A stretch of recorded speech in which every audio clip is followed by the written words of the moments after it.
क्या पाकिस्तान पर पानी की ऐसी मार पड़ी है कि अब वहां जंग की बातें होने लगी है? क्या सिंधु नदी का पानी रोकने के भारत के फैसले ने इस्लामाबाद की नींद उड़ा दी है? और क्या एलओसी पर पाकिस्तान किसी बड़ी तैयारी में जुटा है? आज हम आपको बताएंगे पानी, राजनीति और सीमा पर बढ़ते तनाव की पूरी कहानी। नमस्कार, आप देख रहे हैं इंडिया न्यूज। पहलगाम आतंकी हमले के बाद भारत ने एक बड़ा और सख्त फैसला लेते हुए सिंधु जल संधि को निलंबित कर दिया है। भारत का साफ कहना है कि जब तक पाकिस्तान सीमा पार आतंकवाद पर ठोस कार्रवाई नहीं करता तब तक पुरानी व्यवस्था बहाल नहीं होगी।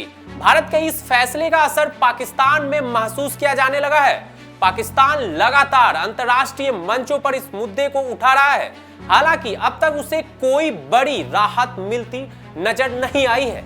इसी बीच पाकिस्तान के रक्षा मंत्री ख्वाजा आसिफ का बयान चर्चा में है। उन्होंने कहा है कि अगर पाकिस्तान को अपनी जल सुरक्षा पर खतरा महसूस हुआ तो वो भारत के खिलाफ कठोर कदम उठा सकता है। इस बयान ने दोनों देशों के बीच तनाव की चर्चा को और बढ़ा दिया है। अब बात करते हैं सीमा की। सूत्रों के अनुसार पाकिस्तान ने नियंत्रण रेखा यानी एलओसी के कई सेक्टरों में अपनी निगरानी और सुरक्षा गतिविधियां बढ़ाई है। रिपोर्ट्स में दावा किया जा रहा है कि anti drone system, electronic warfare network और आर्टिफिशियल इंटेलिजेंस आधारित निगरानी तंत्र को मजबूत किया जा रहा है। कुछ रिपोर्ट्स में यह भी दावा किया गया है कि पाकिस्तान ने अफगान सीमा से कुछ सैन्य संसाधनों को हटाकर एलओसी के संवेदनशील इलाकों में तैनात किया है। हालांकि इन दावों का स्वतंत्र पुष्टि नहीं हुई है। इसी बीच पाकिस्तान को चीन और तुर्की से भी सैन्य सहयोग मिल रहा है। रिपोर्ट्स के मुताबिक चीन ने पाकिस्तान को नए मल्टी रोल फाइटर जेट उपलब्ध कराए हैं और भविष्य में अत्याधुनिक लड़ाकू विमान देने की भी चर्चा है।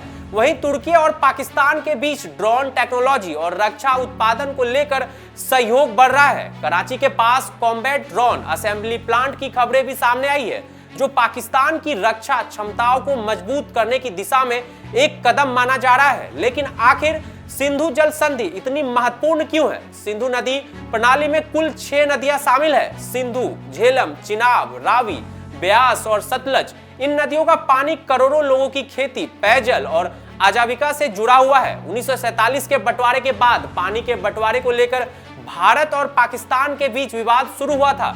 इसके बाद विश्व बैंक की मध्यस्थता में कई वर्षों तक बातचीत चली और आखिरकार 19 सितंबर 1960 को कराची में तत्कालीन भारतीय प्रधानमंत्री जवाहरलाल नेहरू और पाकिस्तान के राष्ट्रपति आयूब खान के बीच सिंधु जल संधि पर हस्ताक्षर किए गए। दशकों तक यह संधि दोनों देशों के बीच बनी रही, लेकिन अब पहलगाम आतंकी हमले के बाद हालात बदल चुके हैं। सबसे बड़ा सवाल यह है कि क्या पानी अब दक्षिण एशिया की नई रणनीतिक ताकत बन चुका है? क्या सिंधु जल संधि का भविष्य बदलने वाला है? और क्या सीमा पर बढ़ती गतिविधियां आने वाले समय में नए तनाव का संकेत है? फिलहाल भारत और पाकिस्तान के बीच पानी, सुरक्षा और कूटनीति का यह संघर्ष पूरे क्षेत्र की नजरों में है। आपको क्या लगता है? क्या सिंधु जल संधि पर भारत का रुख सही है? आप देख रहे थे इंडिया न्यूज। नमस्कार।